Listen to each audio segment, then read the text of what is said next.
Melissa and Aaron here for Truth Stream Media. Hey everybody. Hey guys. If you've been following the alternative media, then you know that radioactive water coming from Fukushima is systematically and continuously poisoning the entire Pacific Ocean. And it has been ever since March 2011 when the massive earthquake hit the Dakai nuclear power plant in Fukushima there on the coast of Japan.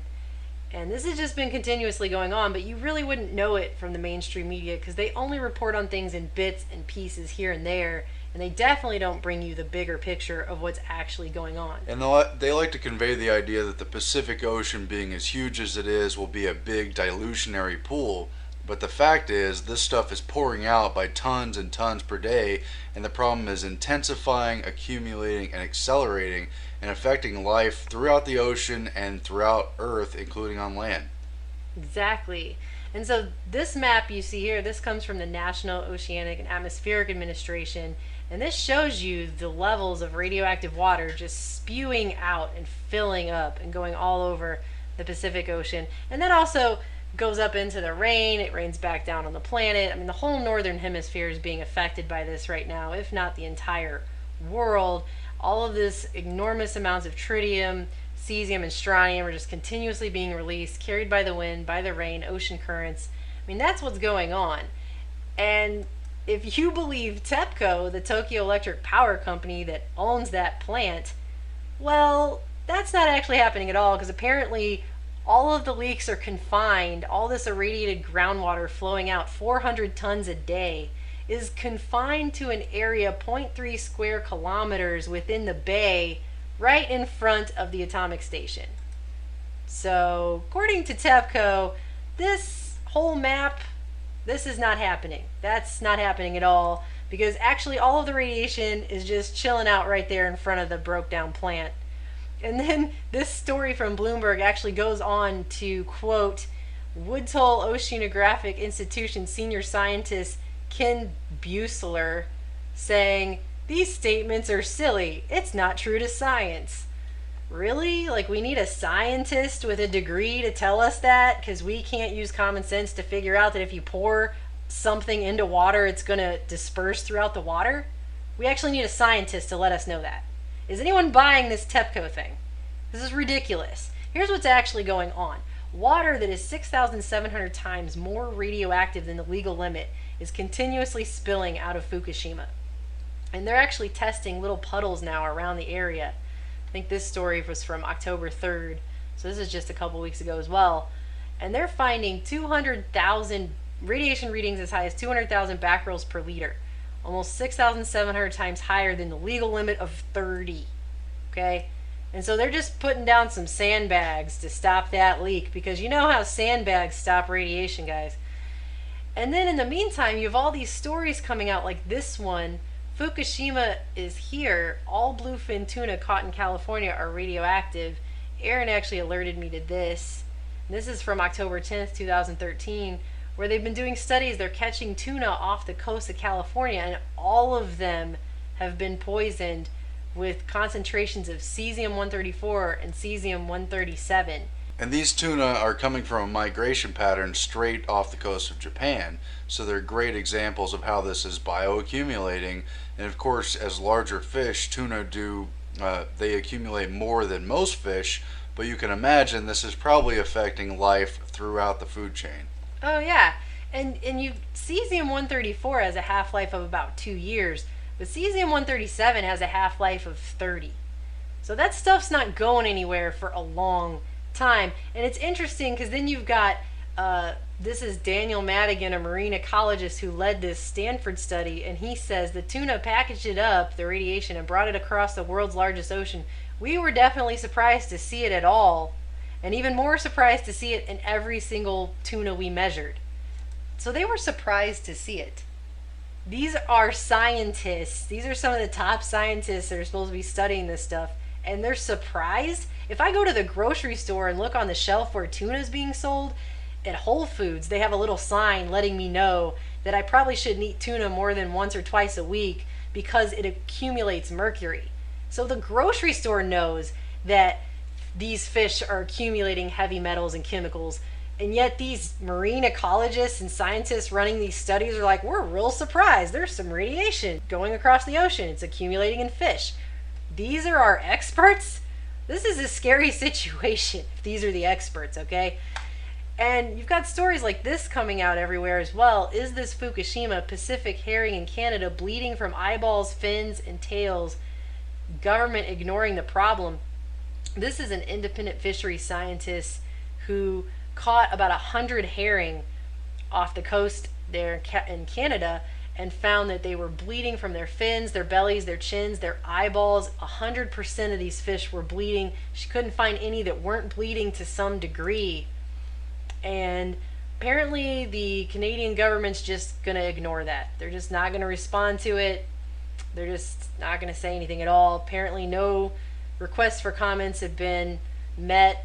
They're just not going to, I don't know what, I guess they're just going to keep saying they're retrieving samples and whatever. But these aren't isolated incidents, because you have reports coming out all over the place in local news of things like this where sea stars in the Puget Sound there north of Washington are just melting. They're literally just melting, okay? And mysterious outbreak kills scores of North Slope ringed seals. This is another one where they were sickened, they had bloody sores. Some were so ill that their skin lesions bled when they were touched. And so they're just mass dying. They have stories of polar bears having oozing sores and hair loss in Alaska. And they just keep calling these mysterious. Like here's the title, Polar Bears Show Signs of Mysterious Illness. Or mysterious outbreaks. They're all so mysterious, and a lot of times they're not testing these animals for radiation poisoning at all. They're just testing them for the flu and things like that. Okay, so they're just not even going to do the test, because if they don't do the test, then it's plausible deniability and they don't have to admit what's actually causing it. Or they'll say the government's testing for radiation, then you go to check back and there's just never any response. Nothing ever comes out saying what it was. Okay, like with these polar bears, for example. But bleeding sores and things like that, hemorrhage, that's actually a symptom of radiation syndrome. Because if you go and look right here, you've got all of it. You've got the nausea, vomiting, the sickness, weakness, fatigue, all of that, which is being reported in all of these animals. You also have hemorrhage and infection. I mean, so these are all symptoms of radiation syndrome, radiation poisoning, and yet it's mysterious. We're shocked. We don't know why these fish have radiation in them, because, hey, this radiation's just confined and it's not coming out anywhere. And then on top of that, you've got the United Nations telling people that Fukushima is unlikely to pose a health risk, even as kids are being diagnosed with thyroid tumors in Fukushima. And this is something that I wrote about back in June of this year, because the United Nations Scientific Committee on the Effect of Atomic Radiation went ahead and put out a report saying it's unlikely to be able to attribute any health effects in the future among the general public and vast majority of workers for Fukushima. But that's totally counter to an independent scientist named Lauren Moreau, who back in 2011 showed how Fukushima was contributing in North America to 100,000 excess deaths, mainly from young children, premature infants, people with autoimmune disorders and low immunity. And it's affecting crops in California and on the coast of Canada. And this is exactly what the experts warned in the weeks and months after Fukushima, but it was ignored, covered up, and pretended not to exist by the system, even though it makes total sense that it's going to be carried in the winds, it's going to show up in the rains and in the waters. Exactly. And I think there's something else that a lot of people aren't considering, or at least I haven't heard a lot of people talking about it, but the ocean is home to a ton of viruses and bacteria that homeostasis is very important to the entire balance of life on this planet. I mean, we're talking about Earth's carbon cycle. We're talking about the entire life cycle of the planet itself. SAR-11 is an ocean-living bacterium that survives where most other cells would die and plays a major role in the planet's carbon cycle. And this is a very important deal. So if you've got all of this stuff being dumped into the ocean, I mean, that's going to affect that delicate balance of viruses and bacteria. We're talking about mutations. We're talking about all kinds of stuff that could go wrong with that. That's not even being discussed at all. Then on top of that, you've got Fukushima whistleblower coming forward. This happened just a couple of days ago, exposing Yakuza connections and the So exploitation it's mafia run. of cleanup workers. Exactly. TEPCO is barely even overseeing what's actually going on there. This is something that doesn't just affect, obviously, Fukushima or Japan, but the entire world hangs in the balance on this situation, dumping all this radiation into our world. And they've got 50,000 mostly casual workers, but they're all being put out by subcontractors, and there's a huge network of these subcontractors who are shaving money off the top. They're not really paying attention to the health of these people that have to deal with these biohazardous sectors, like this guy who came forward to say that when he took a job there this last summer of 2012, they basically just tossed him an anti-radiation suit and said, go to work, there you go. And even with the suit on, he said he exceeded the safe annual radiation quota in less than an hour, but they weren't following any safety rules. They were falsifying records on stuff. They were shaving money off the top, so he wasn't even getting the money he was supposed to be getting to work there. And that TEPCO's not even really managing this. They're barely even overseeing it. So that's pretty messed up too, on top of everything else that's going on. Then you've got our government over here actually responding to the accident by trying to raise the acceptable radiation levels. And this was something that came out right after this happened. This is Washington's blog. And they were talking about how the EPA pulled some of the radiation monitoring sites in California, Oregon, and Washington because, by implication, the readings were too high. And essentially, they were just going to raise the allowable levels for exposure to strontium and iodine-131 and all this. A nearly 1,000-fold increase for exposure to strontium-90. That's the kind of stuff they were going to do. So instead of just saying it's bad, we're in dire need for cleanup, somebody needs to do something about this, they're like, no, here's what we'll do. We'll just raise the allowable limit. And the scary part is back in April, Obama finally approved that this year. So Obama approved the EPA raising the radiation exposure levels for the population. And in the report here, they even go on to say that this would in effect increase a long-standing 1 in 10,000 person cancer rate to the rate of 1 in 23 persons exposed over a 30-year period. So where it would have been 1 in 10,000 people exposed to cancer, now it's going to be 1 in 23. And they straight up admit that. They know that. So that's what they do. And furthermore, recently a 7.1, this says 7.1 magnitude, but I've seen other stories say it's 7.3. Anyway, a 7 plus magnitude earthquake just got done hitting Japan, hitting Fukushima area, and then a small tsunami also reached Japan after that earthquake, but really didn't hear too much after that. They just said, oh, it's okay. Fukushima spokesman later said there's no damage or change or anything. Well, that radiation's all in an imaginary kiddie pool anyway, so it couldn't be moved. Yeah, so it's totally not moved by earthquakes or anything, because it just hangs out in front of the damaged power plant, you know, like logic and science dictate. Even though TEPCO published images of land collapsing near the Fukushima nuclear plant due to the recent weather. So these are pictures outside of that area. Of course, they're not going to show you the actual plant itself. These are pictures they released from on the other side of that area. So you can't actually see the plant, but you can see clearly that the land here is not super solid and there's water everywhere. But we're not really supposed to worry about that because, like they said, it didn't do anything. Even though in the Wall Street Journal, which I don't have a subscription to, so I can't bring it up, but this is a copy of that. This is the Wall Street Journal from August of this year.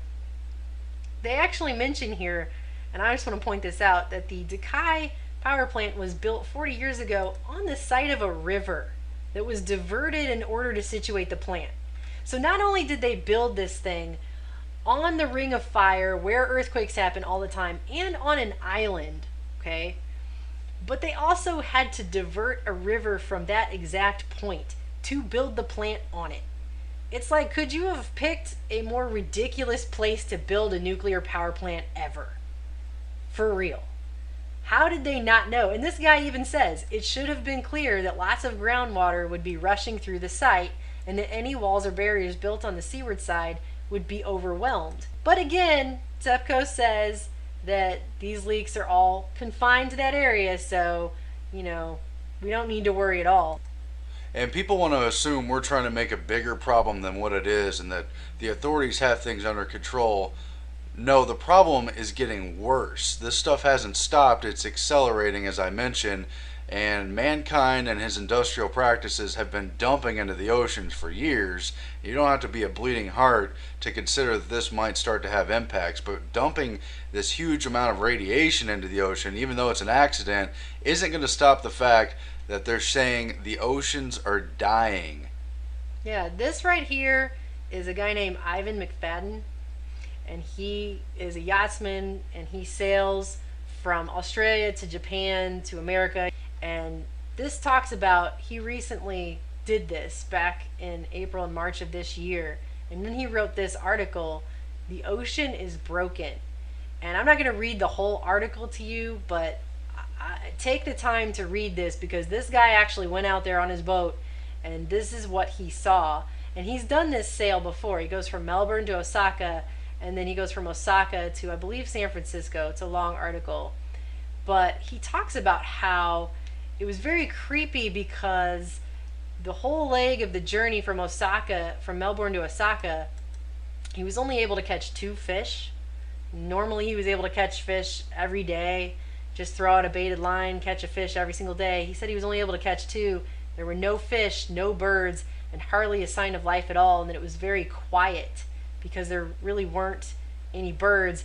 He said the only noises he really had were the muffled thuds and bumps and scrapes as the boat knocked against pieces of debris that are floating still out in the ocean.